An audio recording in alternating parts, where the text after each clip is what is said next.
سلام. اوس هم د یوې بجې خبرونه. یو ایرانی د فراه په شیخ ابو نصر فراهي بندر کې له څه باندې 11 کیلوګرامه نشي توکو سره یو ځای ونیول شو. د فراه د امنیه قمندانۍ په وینا دغه کس غوښتل یاد مواد په یو ټانکر موټر کې ایران ته ولېږدوي، خو تر هغې مخکې د پولیسو له لوري نیول شوی دی. د یو بل خبر له مخې تېر مازدیګر د فراه ښار په نوروزي سیمه کې د یو فیلډر موټر د چپه کېدو له امله 3 کسانو خپل ژوند له لاسه ورکړ او 6 نور یې ټپیان دي. په کندهار کې د بهرنیو ځواکونو په هوایي عملیاتو کې د دولت 15 وسلوال مخالفین وژل شوي دي. د کندهار امنیه قمندان جنرال عبدالرازق وایي په دې عملیاتو کې چې تېره شپه د شولي کوټ ولسوالۍ په خواجزو سیمه کې ترسره شوي د هرې ډلې 14 نور غړي هم ټپیان شوي دي. ویل کېږي په وژل شویو کسانو کې طالبانو یو شمېر قمندانان هم شامل دي. د ننګرهار په خوږیاڼو ولسوالۍ کې طالبانو په یو موټریز کاروان په یو موټر کې د ځای پر ځای شوي ماین د چاودنې له امله 3 طالبان وژل شول. دغه پیښه نن سهار نږدې 9 بجې د یادې ولسوالۍ په نکړخیلو سیمه کې رامنځته شوې ده.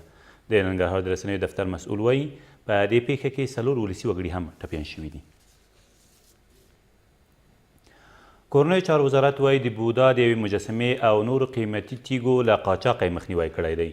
د دغه وزارت د درنو جرمونو پر وړاندې د مبارزې ادارې سرپرست محمد قیس څرګند وایي دغه مجسمه چې ویل کېږي 2000 کلن لرغونتوب لري تېره ورځ د کابل ښار د 11مې ناحیې اړوند له یوې هټیه په داسې حال کې کشف او ترلاسه شوه چې ټاکل شوې وه پر 3 لکه امریکایي ډالرو وپلورل شي. ویل کېږي دغه مجسمه په کاپیسا کې موندل شوې وه او په دې تړاو یو کس هم نیول شوی دی. په کندهار کې طالبانو یوه کسیزه ډله د څارګر ملي ادارې د کارکوونکو له لوري ونیول شوه. د کندهار د والي ویاند وایي دغه کسان چې تر دې مخکې د کندهار ښار په ګډون په ډنډ، دامان، شولي کوټ، خاکریز او میوند ولسوالیو کې په دولت ضد کړنو بوخت وو، بالاخره څارګر ملي ادارې په ځانګړو عملیاتو کې نیول شوي دي. ویل کېږي نیول شوي کسان خپل جرمونه هم منلي دي.